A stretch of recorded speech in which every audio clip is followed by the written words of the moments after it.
आइए त्रितातीस काल के छठवें रविवार में आप सबों का हार्दिक स्वागत है। आज आराधना को आरंभ करते हुए हम आह्वान वचन को सुनेंगे। आह्वान वचन भजन संहिता भजन नंबर 34 उसका 11 और 12 पद। भजन संहिता भजन नंबर 34 11 और 12 इसमें इस प्रकार से लिखा हुआ है। हे लड़कों, आओ मेरी सुनो, मैं तुमको यहोवा का भय मानना सिखाऊंगा। वह कौन मनुष्य है जो जीवन की इच्छा रखता और दीर्घायु चाहता है ताकि भलाई देखे। आमीन। आइए हम प्रार्थना करें। हे सर्वशक्तिमान ईश्वर दयालु पिता, पुनः आज हम फिर से तुझे हृदय से धन्यवाद देते हैं पिता परमेश्वर कि तूने हम सबों को इस 33 रविवार के छठवें रविवार में पिता परमेश्वर तूने हम सबों को प्रवेश कराया है। हम सभी बातों के लिए धन्यवाद देते हैं। पिछले समय से लेकर अब तक तूने हम में हर एक को विभिन्न प्रकार के महारोग से और अचानक मरी मृत्यु से और पाप और बुराई से विभिन्न प्रकार की बातों से हमें सुरक्षा प्रदान किया है और हमें बचा कर रखा है और पुनः इस पवित्र विश्राम दिन में हम सबों को ले पहुंचाया है। हम सब मिलकर तुझे हृदय से हम धन्यवाद देते हैं। पिता परमेश्वर, तू अपनी पवित्र आत्मा के द्वारा हमें हर एक को सहायता प्रदान कर कि हमारा स्तुति करना और धन्यवाद करना तेरे ग्रहण योग्य होने सके। पिता परमेश्वर, हमने जो भी पाप गुनाह किया है जान से अनजान से, तो हमें हर एक के पाप गुनाहों को यीशु मसीह के नाम में उनके पवित्र लोहो जो हमारे सब पापों को शुद्ध करता है उसके नाम से उस पवित्र लोहो के द्वारा हमें हर एक को शुद्ध और पवित्र कर और हमें क्षमा प्रदान कर।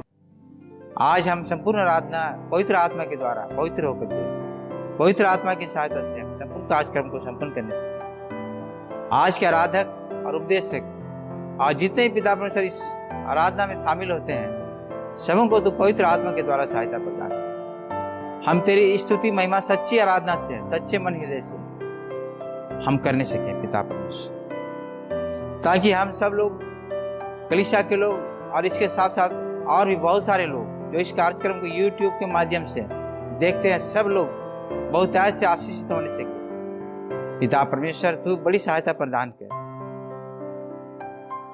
और अपनी पवित्र आत्मा के द्वारा हमें हर एक को चला कर हम सबों का जीवन उस कपटी फरीसियों शास्त्रियों के समान ना होने पाए पिता परमेश्वर, जो दिखावे के लिए अपना कार्य को करते हैं, जिन्होंने अपना प्रतिफल खो चुका है, वरन तू अपनी पवित्र आत्मा के द्वारा सहायता प्रदान कर। हम दीनहीन होकर के पिता परमेश्वर नम्र होकर के हम आपस में एक दूसरे को हम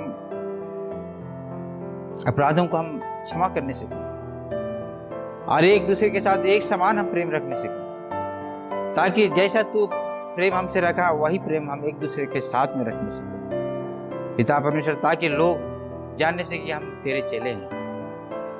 तो अपनी पवित्र आत्मा के द्वारा हमें हर एक को सहायता प्रदान कर कि हमारा संपूर्ण आराधना तेरे पवित्र आत्मा की सामर्थ्य से और अगुवाई से संपन्न होने पाए। और यही हमारी प्रार्थना है तेरे इकलौते पुत्र यीशु मसीह के नाम से मांगते हैं, सुन और स्वर्ग के राज में ग्रहण कर। आमीन।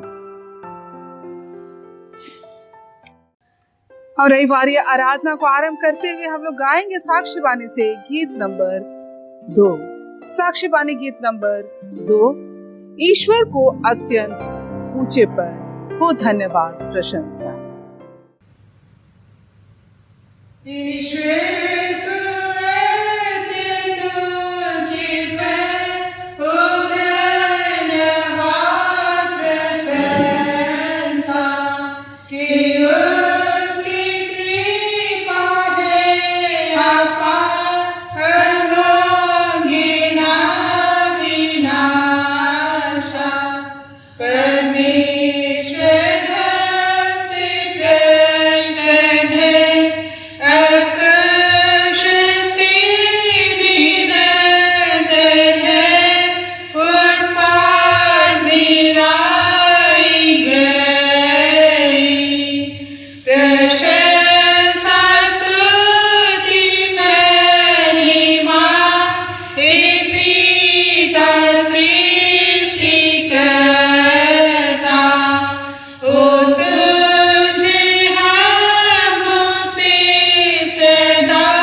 परमेश्वर पिता और पुत्र और पवित्र आत्मा के नाम से हुए, आमीन। हमारी सहायता ईश्वर के नाम से है, जिसने स्वर्ग और पृथ्वी को सिरजा।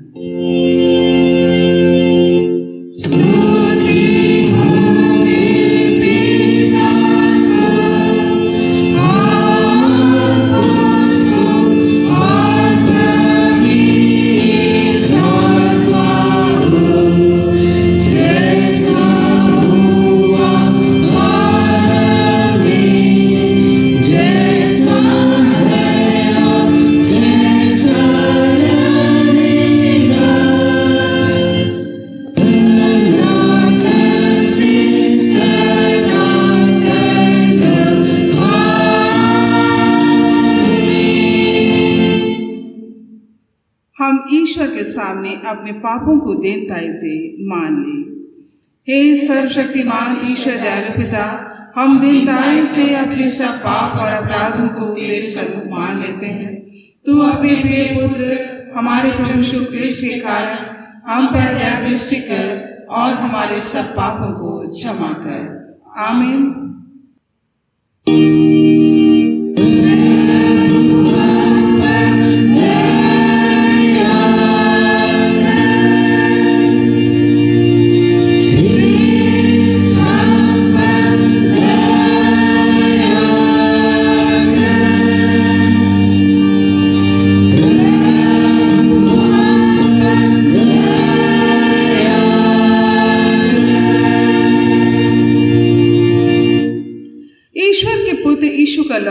हमें सब पापों से शुद्ध करता है। यदि हम कहें कि हम में कुछ पाप नहीं, तो अपने आप को धोखा देते हैं और सच्चाई हम में नहीं है। यदि हम अपने पापों को मान ले, तो वह हमारे पापों को क्षमा करने को और हमें सब अधर्म से शुद्ध करने को विश्वास योग्य और धर्मी है। यूहन्ना 1:7-9, आमीन।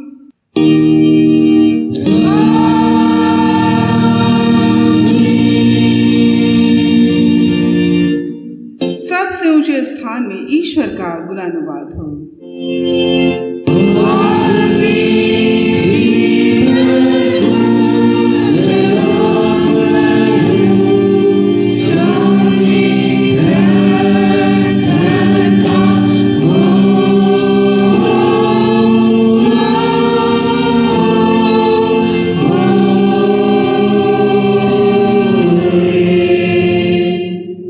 प्रभु तुम्हारे संग हो।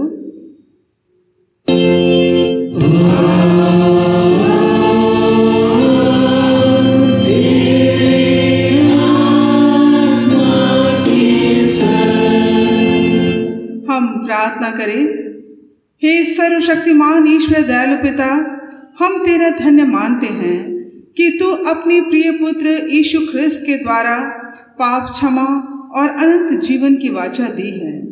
हम तेरी इसी दया के कारण विनती करते हैं कि अपने पवित्र आत्मा के द्वारा हमारे मनों में सच विश्वास और दृढ़ आशा उत्पन्न करके संभाल कि हम इस समय के दुख में धीरजवान होकर मृत्यु की घड़ी कुशल के साथ संसार से विदा हो सके और हमारे प्रभु यीशु ख्रिस्त के पुण्य प्रताप से स्वर्ग राज में प्रवेश कर सदा के लिए परम सुख के भागी हो, जिससे हम युगानुयुग तेरी स्तुति और महिमा करते रहे, आमीन।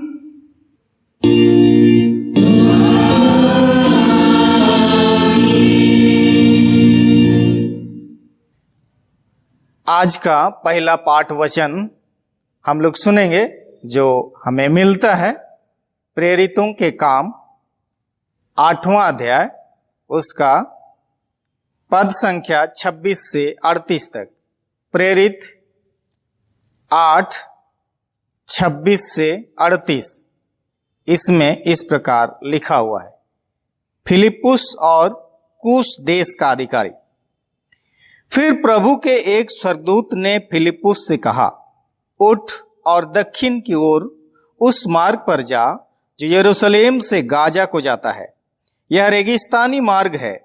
वह उठकर चल दिया और देखो, कूश देश का एक मनुष्य आ रहा था जो खोजा और कूशियों की रानी कंदाके का मंत्री और खजांची था। वह आराधना करने को यरूशलेम आया था। वह अपने रथ पर बैठा हुआ था और यशायाह भविष्यद्वक्ता की पुस्तक पढ़ता हुआ लौटा जा रहा था। तब आत्मा ने फिलिप्पुस से कहा, निकट जाकर इस रथ के साथ हो ले। फिलिप्पुस उसकी ओर दौड़ा और उसे यशायाह भविष्यद्वक्ता की पुस्तक पढ़ते हुए सुना और पूछा, तू जो पढ़ रहा है क्या उसे समझता भी है? उसने कहा, जब तक कोई मुझे न समझाए तो मैं कैसे समझूं? और उसने फिलिप्पुस से विनती की कि वह चढ़कर उसके पास बैठे।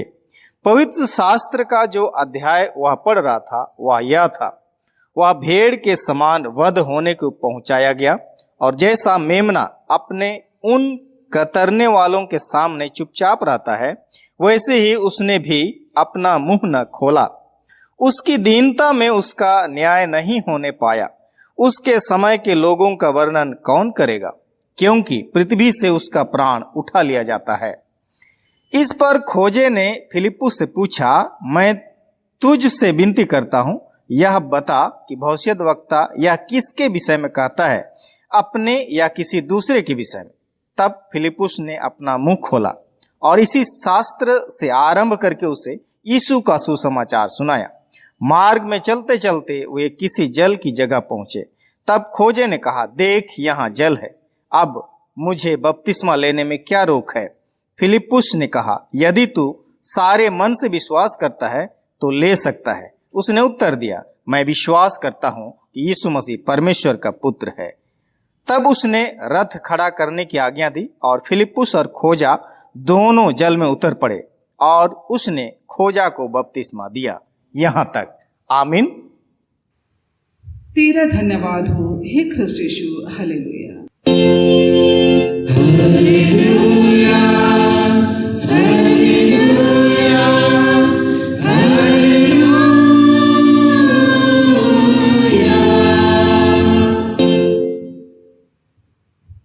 अब हम समस्त क्रिस्तियानी कलीसिया के संग अपना महापवित्र विश्वास मान लेकर यूं कहें, मैं विश्वास करती हूँ परमेश्वर पिता पर, जो स्वर्ग और पृथ्वी का सर्वशक्तिमान सृजनहार है, और उससे इकलौते पुत्र अपने प्रभु यीशु क्रिस्त पर, जो पवित्र आत्मा से गर्भ में आया, कुमारी मरियम से उत्पन्न हुआ, पांतियुस पिलातुस के आगे से दुख उठाया, क्रूस पर चढ़ाया गया, मर गया और गाड़ा गया, पाताल में उतरा, तीसरे दिन मृतकों में से उठा, स्वर्ग पर चढ़ गया और परमेश्वर सर्वशक्तिमान पिता के दाहिने हाथ बैठा, जहाँ से जीवितों और मृतकों का विचार करने को फिर आएगा।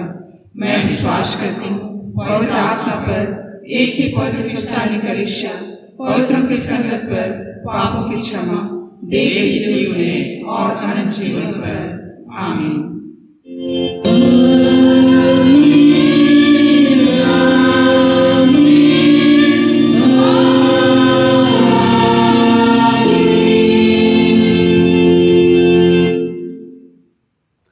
आराधना का दूसरा गीत हम लोग दुरंग पुथी से गाएंगे। दुरंग पुथी गीत नंबर 584।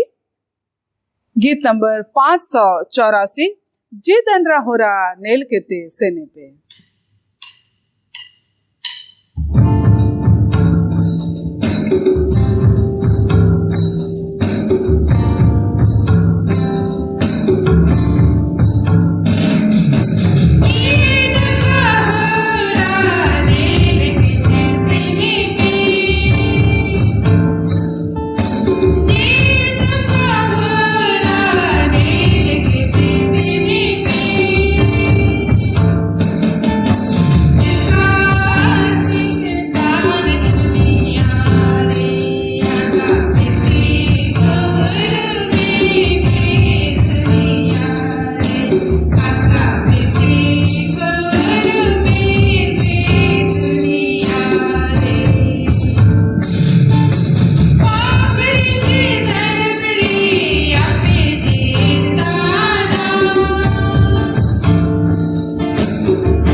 आप सबों को हमारे प्रभु यीशु ख्रिस्त की ओर से बड़े अनुग्रह और शांति बहुत आयत से मिले।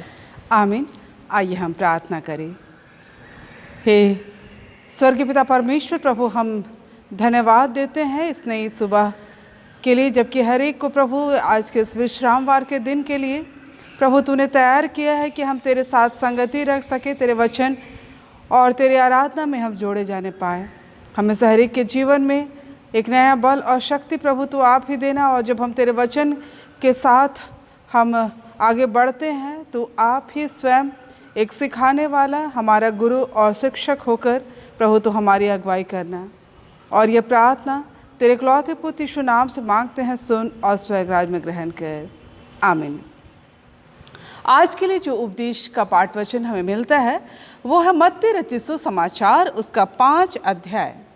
मत्ती रचित सुसमाचार उसका 5 अध्याय पद 20 से लेकर 26 पद तक। मत्ती 5 पद 20 से 26 पद तक। क्योंकि मैं तुमसे कहता हूँ कि यदि तुम्हारी धार्मिकता शास्त्रियों और फरीसियों की धार्मिकता से बढ़कर ना हो तो तुम स्वर्ग राज्य में कभी प्रवेश करने ना पाओगे। तुम सुन चुके हो कि पूर्व काल के लोगों से कहा गया था कि हत्या ना करना, और जो कोई हत्या करेगा वह कचहरी में दंड के योग्य होगा। परंतु मैं तुमसे यह कहता हूँ कि जो कोई अपने भाई पर क्रोध करेगा वह कचहरी में दंड के योग्य होगा, और जो कोई अपने भाई को निकम्मा कहेगा वह महासभा में दंड के योग्य होगा, और जो कोई कहे अरे मूर्ख, वह नरक की आग के दंड के योग्य होगा। इसलिए यदि तू अपनी भेंट वेदी पर लाए और वहाँ तू स्मरण करे कि तेरे भाई के मन में तेरे लिए कुछ विरोध है, तो अपनी भेंट वहीं वेदी के सामने छोड़ दे और जाकर पहले अपने भाई से मेल मिलाप कर और तब आकर अपनी भेंट चढ़ा। जब तक तू अपने मुद्दई के साथ मार्ग ही में है उससे झटपट मेल मिलाप कर ले। कहीं ऐसा ना हो कि मुद्दई तुझे हाकिम को सौंपे और हाकिम तुझे सिपाही को सौंप दे और तू बंदीगृह में डाल दिया जाए। मैं तुमसे सच सच कहता हूँ कि जब तक तू कौड़ी कौड़ी भर ना दे तब तक वहाँ से छूटने ना पाएगा। यहाँ तक। आमीन। ख्रिस्त मेरे प्रिय भाई और बहनों, हम परमेश्वर को धन्यवाद देते हैं कि आज जबकि हम इस त्रिनितातीस के बाद ये 6वां इतवार में हम प्रवेश करते हैं और इस त्रिएक परमेश्वर को हम स्मरण करते हुए हम इस काल में हम उस बातों को स्मरण करते हैं कि परमेश्वर एक त्रिएक परमेश्वर होकर के हम सबों के जीवन में आरंभ ही से वह हमारी अगुवाई किया है। आज का यह वचन जहां हम एक व्यवस्था और नियम और शिक्षा की बातों की ओर एक नया दृष्टिकोण को हमारे सामने प्रस्तुत किया जाता है। और जहाँ तक एक व्यवस्था और यदि नियम की बात कहा जाए तो यह नियम, यह व्यवस्था किसी के जीवन के लिए एक अद्भुत बातों को प्रस्तुत करता है। एक नए रूप से सुसंगठित तरीके से किसी कार्य को या किसी संस्था को चलाने के लिए या फिर अलग अलग छोटे या बड़े रूप में जो भी खड़े रहते हैं, निकाय खड़े होते हैं, सबको कहीं ना कहीं एक संस्था को चलाने के लिए और एक किसी भी रूप में एक नियम और कानून की आवश्यकता होती है। और वही बात हम अगर बाइबल में भी हम पाते हैं तो यहाँ भी व्यवस्था की बातों को हमारे जीवन में यह दर्शाता है। और व्यवस्था आरंभ ही से परमेश्वर ने कुछ बातों को हमारे जीवन में आरंभ ही से वह सिखाता आया, और यह व्यवस्था देने के पीछे परमेश्वर का एक उत्तम योजना है कि हम उसको एक आईने की तरह अपने जीवन में लेने पाए। और यह आईना एक ऐसे आईना को प्रभु दर्शाना चाहता है जिसके द्वारा से हम एक सच्चे धार्मिकता को जिसको प्रभु चाहता है हम प्रस्तुत कर पाए। हम वचन में हम लोग देखने पाते हैं जहाँ की व्यवस्था को जो बहुत ही कड़े पालन करने वाले के रूप में थे, वे उनको हम यह पाते हैं जो बहुत ही विशेष रूप से धार्मिक अगुवे हुआ करते थे। हम याजक, लेवी, शास्त्री, फरीसी ये हुआ करते थे।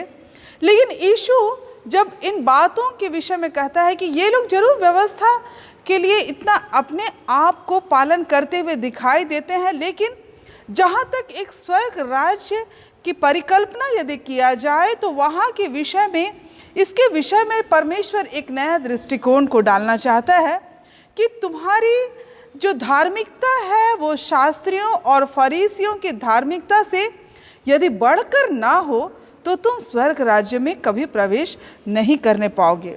तो हम ये सोच सकते हैं कि यह धार्मिकता, उनकी धार्मिकता कैसी रही होगी, जिसके कारण यीशु को इसमें एक नई दृष्टिकोण के साथ उनको एक शिक्षा देने की आवश्यकता पड़ी। यहाँ यीशु ने देखा कि मूसा के नियमों का सीधे तौर से हम यहाँ पाते हैं कि यीशु ने मूसा के नियम का विरोध नहीं किया, परंतु जो सदूकी और फरीसी होते थे वे उनके द्वारा नियम को जो गलत अर्थ की जो थी उसमें उस शिक्षा का विरोध किया, जो शिक्षा एक गलत तरीके से वह लोगों के बीच में परोसा जा रहा था और यह जीवन को ऐसा दर्शाता था जिससे वे परमेश्वर के साथ एक मजबूती संबंध के साथ नहीं पढ़ पा रहे थे, लेकिन इसके विपरीत मानो वे एक रूटीनल धार्मिक लाइफ लोग जी रहे थे। और ऐसी बातों से ऊपर उठाकर यीशु एक नया दृष्टिकोण को प्रस्तुत करना चाहता है।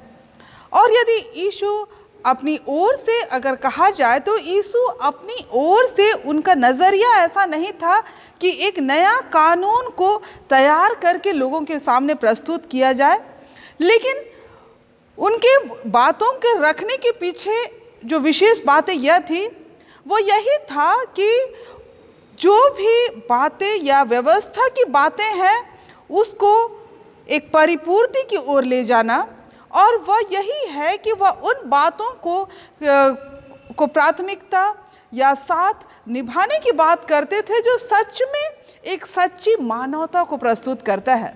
और समाज में एक ऐसी सच्ची मानवता एक व्यवस्था के अंतर्गत पाई जाए जो किसी न किसी समाज के या लोगों के जीवन में एक कल्याणकारी बातें होने सके और यह सहयोग की बातें होने पाए।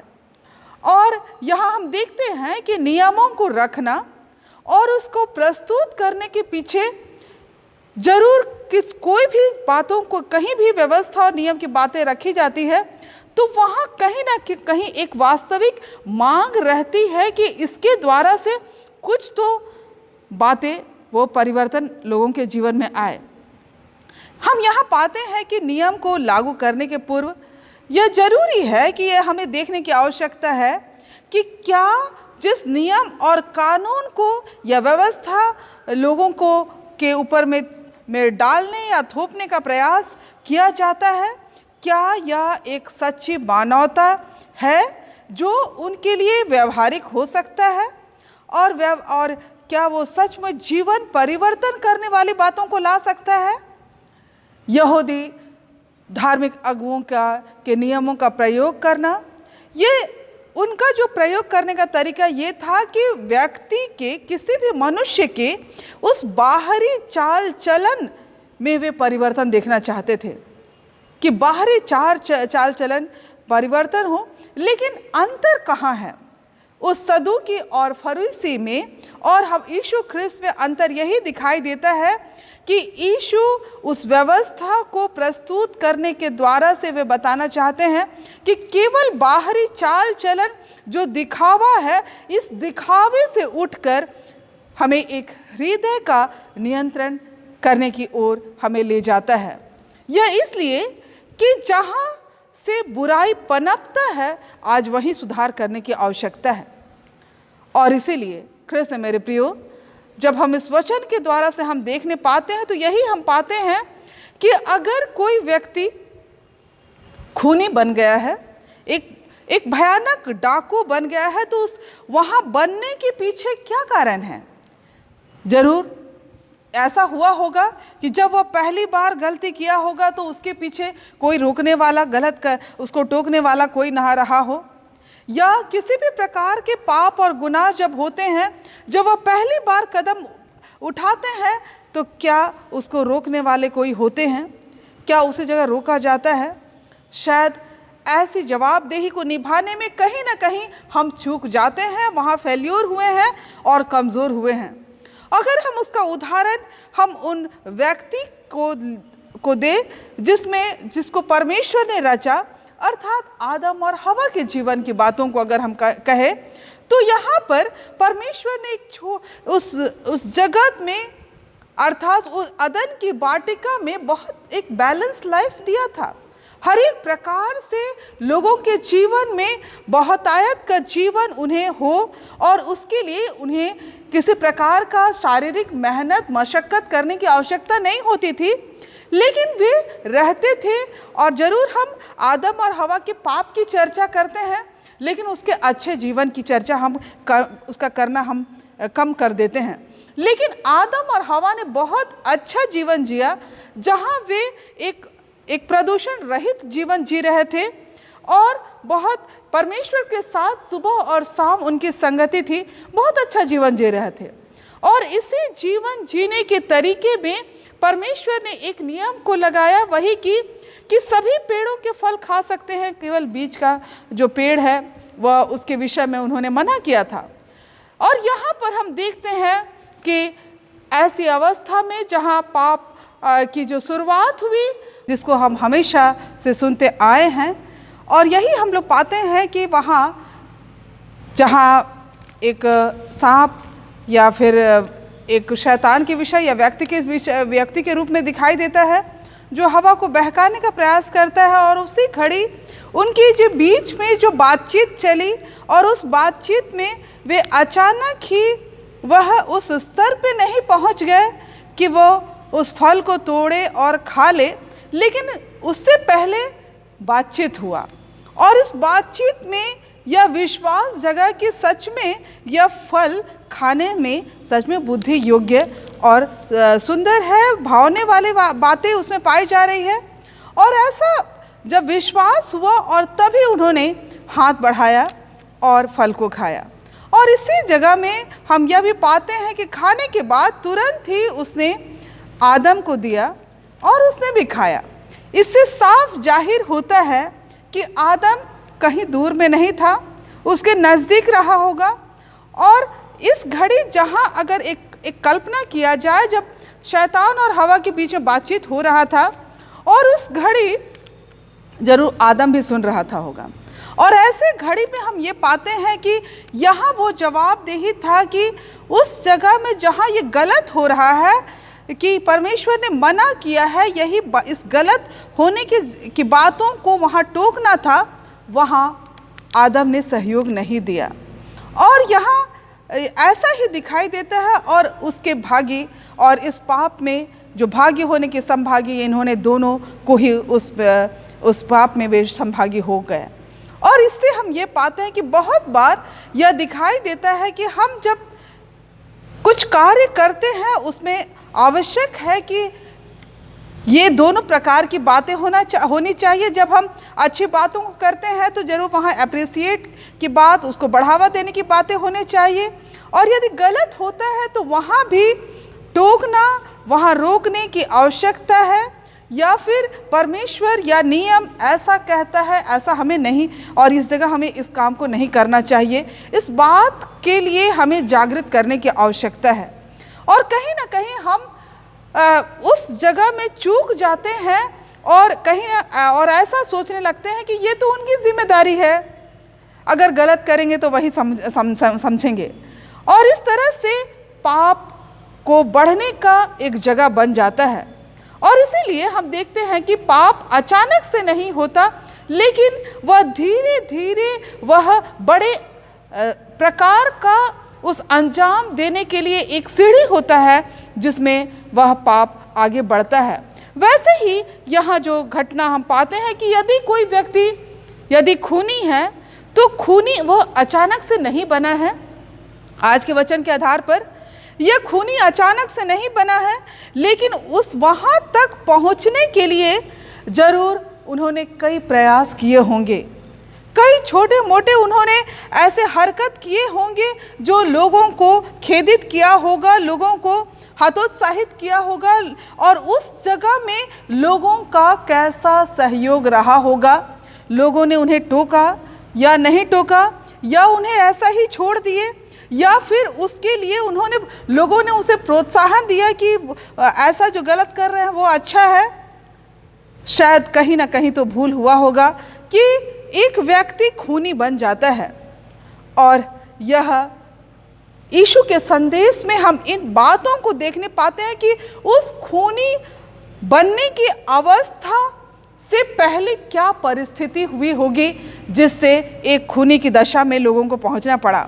जरूर एक क्रोध की भावना रही होगी, एक बदले की भावना रही होगी, और या तो हम कह सकते हैं कि उस इच्छा को जो उसके हृदय में है वह बहुत एक कठोर प्रकार का मन और हृदय बन गया होगा। और प्रभु चाहता है कि जिस स्थान में, अर्थात जहाँ मन है, जहाँ ये बातें पनपती है, उसी स्थान में ही यह क्रोध में एक नियंत्रण हो जाए। उस पाप की ओर बढ़ने से पहले ही व्यक्ति के जीवन में एक प्रकार का वैसा स्थिति दिखाई दे जिससे उसका जीवन परमेश्वर को भावने वाला जीवन के रूप में दिखाई देने वाला जीवन हो जाए। यहाँ हम वचन में पाते हैं कि परमेश्वर किसी ऐसे व्यक्ति की प्रार्थना स्वीकार नहीं कर सकता जिसे अपने शत्रुओं को क्षमा ना किया हो, तथा उसके संबंध में अपने जो भी उसकी आलोचना करते हैं वैसे लोगों के जीवन के लिए हम लोग कह सकते हैं कि वह उसको परमेश्वर बढ़ावा देता है, ऐसा बात नहीं है। लेकिन हम यहाँ ये पाते हैं कि इस संसार में जहाँ अनेक प्रकार के मामले आते हैं, जहाँ दोषारोपण की बातें आती है, जहाँ शत्रुता की बातें आती है, उससे पहले प्रभु चाहता है कि जब हम अपनी भेंट प्रभु के निकट हम लाते हैं तो उससे पहले क्या हमारी भेंट चढ़ाने से पहले जो मन और हृदय लेकर हम प्रभु के निकट में आते हैं, क्या वह हमारा मन शुद्ध है। अर्थात इस वचन में हम ये पाते हैं कि व्यवस्था वह है जो हमारी पाप की पहचान जरूर कराती है, लेकिन प्रभु चाहता है कि हम एक आत्मिक रूप से जो हमारा स्टैंडर्ड है उसको प्रभु बढ़ाना चाहता है। और यह आत्मिक रूप से जो परमेश्वर का जो मन और दिया हुआ मन और हृदय का स्टैंडर्ड कैसे बदल सकता है। इसके लिए आवश्यकता है कि हम अपने आप को जो काम प्रभु ने दिया है, जो व्यवस्था की बातों को प्रभु ने दिया है, उस व्यवस्था के लिए क्या हम अपने आप को जो हमारे लिए एक आईने के समान है, उसके लिए प्रभु चाहता है कि हम अपने आप को तैयार करें। क्योंकि व्यवस्था के कामों से कोई प्राणी धर्मी नहीं ठहर सकता, लेकिन यह सच है कि एक दिन हम सबों को उस परमेश्वर के सामने जहाँ से हमें जीवन मिला है वहाँ हमें उपस्थित होना पड़ेगा। और इसीलिए आज जो वचन की जो आवश्यकता है वो या फिर मांग है या रिक्वायरमेंट है, वह क्या है? वह हमारे लिए यही है। मत्ती 18:3 के अनुसार, मैं तुमसे सच कहता हूँ कि जब तक ना फिरो और बालकों के समान ना बनो, तुम स्वर्ग राज्य में प्रवेश करने नहीं पाओगे।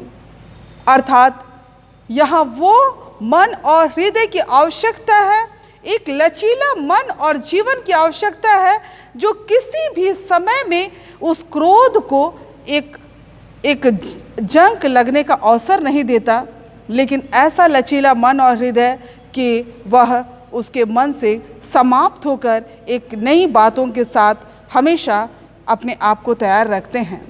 और इसीलिए यहाँ वचन में हम पाते हैं कि जब हम ऐसा हृदय लेकर के प्रभु के निकट में आते हैं, तभी जाकर हम उस ख्रिस्त का जो ऑथोरिटी है, उसका एक बहुत बड़ा अधिकार के साथ वो हमारे सामने बातों को रखता है।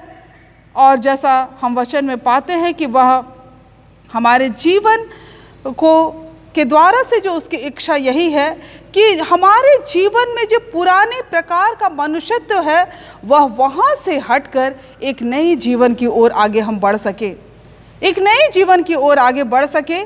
और उसके लिए प्रभु चाहता है कि हमारे जो ओंठ है, जहाँ से ये मन के अंदर से जो बातें निकलती है और जीभ में चले आते हैं, वह इफिसी 4:31 के अनुसार सब प्रकार की कड़वाहट और प्रकोप और क्रोध और कलह और निंदा, सब बैर भाव समेत तुमसे दूर किए जाए। अर्थात यह जो बोलने की क्रिया में यदि हमारे मन और हृदय में किसी के प्रति कड़वाहट है, क्रोध है, कलह है, निंदा है या बैर प्रकार के भाव है, ऐसी बातों से हम दूर हो जाए या उससे हम उभर कर हम एक ऐसा कदम बढ़ाए जहां हम एक दूसरे को क्षमा देने के लिए हम तैयार हो जाए। क्योंकि वचन के अनुसार यही है कि जब हम पाप करते हैं तो मानो हम निश्चित रूप से इस संसार में किसी माता पिता के जरूर हम बेटे बेटियां होते हैं, या फिर कोई अगर मालिक है तो उसके सामने हम एक नौकर या उसके मजदूर हो सकते हैं। लेकिन जब हम पाप करते हैं तो हम पाप के दास हो जाते हैं, और जब दास हम बन जाएंगे तो चाहे वो किसी भी प्रकार का एक कितना ही अच्छा बीज क्यों ना हो, लेकिन उसका असर उस रूप में दिखाई देगा जैसे कि वह बीज जो मार्ग के किनारे में गिराए जाते हैं और पक्षियां आकर उसको चुग लेता है। और इसीलिए आज हमारे और आपके जीवन के लिए प्रभु की जो एक विशेष योजना यही है कि प्रभु जो हम सबों को अपनी बड़ी दया से जिन आशीषों को वह देता है और उसका देने का जो तरीका है, वह बहुत ही विशेष रूप से हमारे जीवन के द्वारा है कि हम प्रभु की ओर से जो पाते हैं वो सेंटमेंट पाते हैं। उसका हिसाब किताब के अनुसार हमको परमेश्वर की ओर से नहीं मिलता, लेकिन वचन बताता है कि जिस प्रकार से हम परमेश्वर की ओर से हमें मिलता है सेंटमेंट, हमें भी एक दूसरे को इसी प्रकार का सेंटमेंट देना चाहिए। और यह जो देने का तरीका है, हम देने का तरीका में हम कैसे बातों को इस्तेमाल करते हैं, आज हम किस प्रकार का हम दान देने का तरीका को हम अपनाते हैं। पहली बात यह है कि क्या सचमुच हम जो पाते हैं हमारी आय के आधार पर हम अपने पूंजी को प्रभु के निकट देने के लिए अपने हाथों को बढ़ाते हैं। यह क्या हमारा देने का तरीका इस प्रकार से है। और दूसरी ओर यदि हम देते हैं तो क्या उसके वह ऐसा तो नहीं कि हम देने जा रहे हैं और 10 जगह हम डींग मारने का प्रयास कर रहे हैं, लोगों को बताने का प्रयास कर रहे हैं कि आज हम देने वाले हैं। क्या हमारा देने का तरीका ऐसा है, या फिर हमारे जो देने का तरीका है वह प्रभु चाहता है कि जिस प्रकार तुमने सेंटमेंट पाया है वैसे ही सेंटमेंट दिया करो। और ये मत्ती 10:8 के अनुसार हम पाते हैं। और जब हम देने का तरीका में हम लोग देखने पाते हैं, और यही है कि हमको एक सादगी के साथ, अर्थात जब हम देते हैं तो क्या उसमें उत्साह की बात है, क्या हर्ष की बात है, या फिर हम एक दबाव के साथ हम देने के लिए तैयार होते हैं, या फिर इसलिए करते हैं कि हमको कुछ मिला है और यदि हम दूसरों के लिए नहीं करते हैं तो किसी दिन बात दूसरी प्रकार से हो सकता है, उसका सहयोग हमें नहीं मिलेगा। क्या ये सोच के हम किसी के लिए करना चाहते हैं? और ये कब तक देना है? वचन कहता है कि ये हमें लगातार देने की आवश्यकता है, हर सप्ताह देने की आवश्यकता है, हर दिन परमेश्वर को स्मरण करने की आवश्यकता है। क्या हम देने के तरीके को एक सीमा बांध लेते हैं कि हमें वर्ष में एक दिन जो खास होता है कटनी के पर्व में, क्या हम उसी दिन हम अपने आप को देने के लिए, उसी दिन हम अपने जो कुछ परमेश्वर की ओर से मिला है उसको देने के लिए हम तैयार हो? वचन बताता है कि हमको रेगुलर देना है, हर दिन देना है, हर एक सप्ताह देना है। जैसा 1 कोरिन्थी 16 उसका 2 में पाते हैं, सप्ताह के पहले दिन तुमसे हर एक अपनी आमदनी के अनुसार कुछ अपने पास रख छोड़ा करे, कि मेरे आने तक पर चंदा करना ना पड़े। अर्थात ये जब हम आदत डालते हैं, किसी के लिए करने के लिए हम आदत डालते हैं, लगातार करने की आदत डालते हैं, तो वह सही समय पर लोगों के जीवन के लिए वह काम आता है। अब ये देने का तरीका भी प्रभु कहता है कि हम हर्ष हृदय के साथ हम प्रभु के निकट में अपने आप को प्रस्तुत करें, और तब हम एक ऐसी घोषणा को कर पाते हैं, अर्थात वह घोषणा है एक दूसरे को क्षमा देने का, वह घोषणा है हम किसी को शांति की बातों को रखने का, वह घोषणा है कि हम मेल मिलाप के लिए आगे बढ़ते हैं, वह घोषणा है कि हम तैयारी करते हैं एक दूसरे को आशीष देने के लिए। और तब जब हम इस तरीके से अपने आप को आगे बढ़ाते हैं, तो यह जो एक हमारे अंदर में एक सीमित बातों को हम जो संजोए रखना चाहते हैं, हम इस सीमित बातों से हम ऊपर उठकर एक परमेश्वर के नज़रिया से हम देखने का प्रयास करने पाते हैं।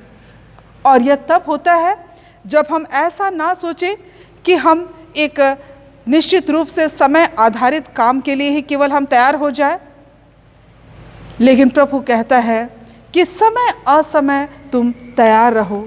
और जब हम इस प्रकार की तैयारी के साथ हम प्रभु के निकट में आते हैं, तो निश्चित रूप से हम यहाँ उस वचन को हम देखने पाते हैं, जिस प्रकार से इस वचन में हम पाते हैं कि यदि कोई जो भेंट हम प्रभु के निकट में लाते हैं, तो उससे पहले हम क्या सचमुच एक दूसरे को क्षमा दे पाए हैं?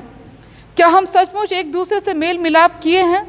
तो ये समय रहते हम झट मेल मिलाप कर ले, ताकि जब हम इस प्रकार से एक दूसरे को स्वीकार करते हैं, तो हम उस बड़ी घटना से हम बच जाते हैं।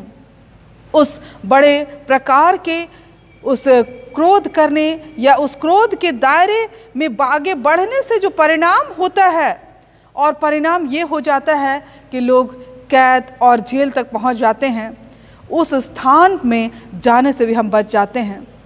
और इसीलिए प्रभु हमारे और आपके जीवन के द्वारा से, इस व्यवस्था के द्वारा से उन बातों को बताना चाहता है कि हम व्यवस्था के अधीन रहते हुए, और व्यवस्था यही है, और एक नई व्यवस्था यही है कि हम सारे मन, सारे बुद्धि, सारे शक्ति के साथ हम अपने परमेश्वर को प्रेम रखें, और उसी के समान हम अपने पड़ोसी से अपने समान प्रेम रखें। और इस महान आज्ञा को जब हम अपने जीवन में लेते हैं, तो निश्चय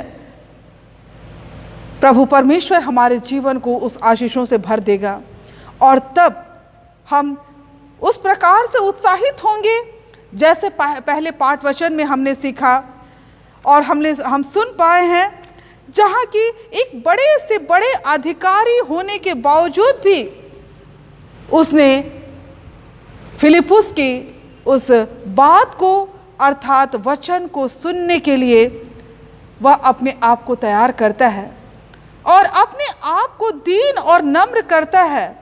वह ये नहीं सोचता है कि मैं बहुत बड़ा अधिकारी हूँ, बहुत बड़ा खजांची हूँ और मैं इतने लोग मेरे दायरे में लोग काम करते हैं।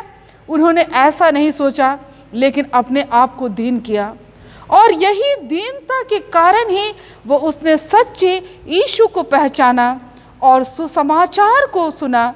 और इसीलिए कहता है कि यदि कोई ना समझाए तो कोई कैसे समझे। और उसने निमंत्रण दिया फिलिप्पुस को कि आए और सुसमाचार के बारे में मुझे समझाए। जब हम अपने आप को दीन और नम्र करते हैं, तो परमेश्वर का वचन हमारे जीवन में आता है, और उसका परिणाम यह होता है कि यह जो उच्च अधिकारी था, उसके स्वभाव में दीनता और नम्रता के स्वभाव के कारण वह प्रभु के निकट दीन होते हुए बपतिस्मा के लिए तैयार हुआ। ख्रिस्त मेरे प्रिय भाई और बहनों, आज जब हम इस वचन के द्वारा से हम अपने आप को तैयार करते हैं, प्रभु चाहता है कि हमारा हृदय प्रभु के निकट ग्रहणीय हो और इसके द्वारा से प्रभु परमेश्वर आपके और हमारे जीवन को आशीषित करना चाहता है। आइए हम प्रार्थना करें। प्रेम पिता परमेश्वर, प्रभु हम धन्यवाद देते हैं अब तक के जीवन में जहाँ तूने अपने बड़े प्रेम के द्वारा से हम सबों को उस व्यवस्था की बातों से प्रभु तू हमें सिखाना चाहता है कि हम व्यवस्था को जिसको तूने तोड़ने नहीं लेकिन उसको पूरा करने आया है, उस व्यवस्था की प्रेम की बातों को और एक दूसरे से मेल मिलाप की बातों को जिसके द्वारा से एक सच्ची धार्मिकता प्रकट होने सके, प्रभु तू वैसा मन और हृदय हमारे जीवन प्रभु तू दे। और ये प्रार्थना तेरे इकलौते पुत्र यीशु नाम से मांगते हैं, सुन और स्वर्ग राज में ग्रहण कर, आमीन। और ईश्वर की शांति जो समस्त ज्ञान से ऊर्ध्व है, ख्रिस्त यीशु में आप सबों के मन और हृदय की रक्षा करेगी अब से लेकर सदालों तक, आमीन। आराधना का तीसरा गीत हम लोग रिवाइवल सॉन्ग से गाएंगे, गीत नंबर 1181। ओहरे दुलर ईशु तोर प्रेम कैसन सुंदर बात थे। और इसी गीत में ही हम लोग अपने धन्यवाद भेंट अर्पण करेंगे।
हे प्रभु परमेश्वर स्वर्गवासी पिता, हम तेरी विनती करते हैं, अपने क्रिस्टियानी कलीसिया और उसके सारे सेवकों की अगुवाई कर कि वे तेरे वचन के निर्मल उपदेश में ठहरे, जिससे सच विश्वास और प्रेम हम में बढ़े और दृढ़ हो जाए।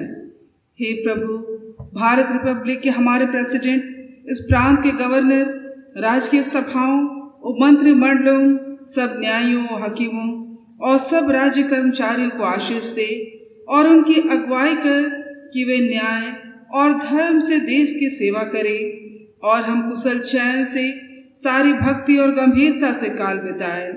हमारी कलीसियाई सभाओं, केंद्रीय परिषद और कलीसिया की अन्य मंडलीय सभाओं को आशीष दे कि वे इस मंडली को तेरी पवित्र इच्छा के अनुसार चलाए। जगत के लुथेरान कलीसिया और देश विदेश के हमारे सभी ख्रिस्त विश्वासी मित्रों को आशीष दे कि हम ख्रिस्तीय प्रेम और सहयोग में आगे बढ़े और जगत में तेरे साक्षी के लिए अधिक सामर्थ्य पाए।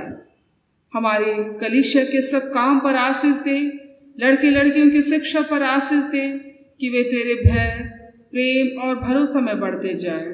कलीसिया के विद्यालयों, शिक्षण प्रशिक्षण, महाविद्यालयों और अन्य संस्थाओं को संभाल और उनके बढ़ते दे और उनके द्वारा कलीसिया के लिए आत्मिक और लौकिक आशीष दे।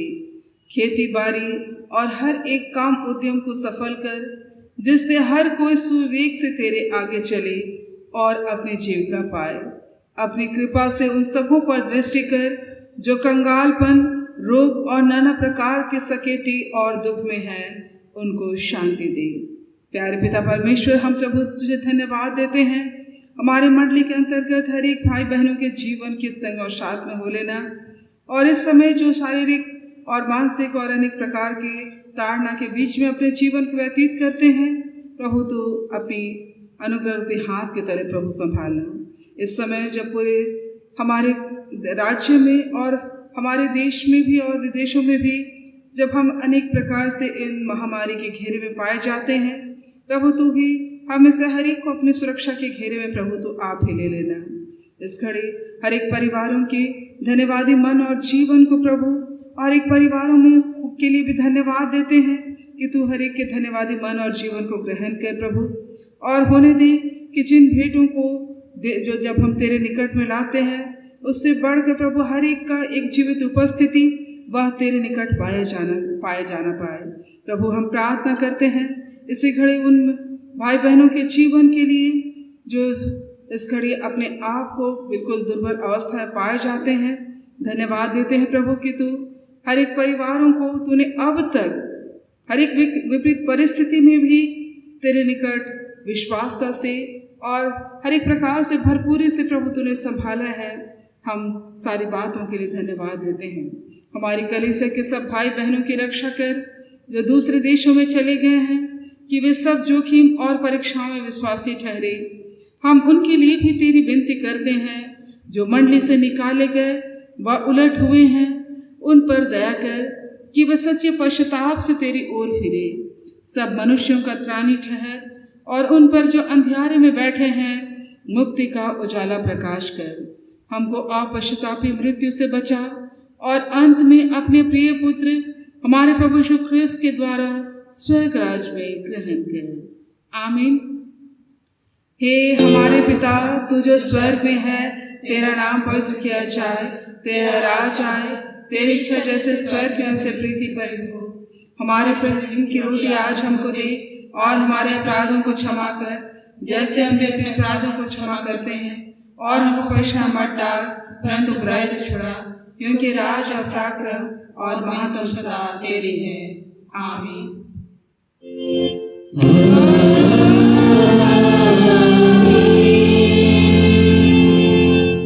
अब त्रिक परमेश्वर का आशीर्वाद विश्वासी और दिन मन से ग्रहण करे। परमेश्वर तुझे आशीष देवे और तेरी रक्षा करे। परमेश्वर अपना मुंह तुझे प्रकाश करे और तुझ पर अनुग्रह करे। परमेश्वर अपना मुंह तुझे प्रकाश करे और तुझे कुशल देवे। आमीन।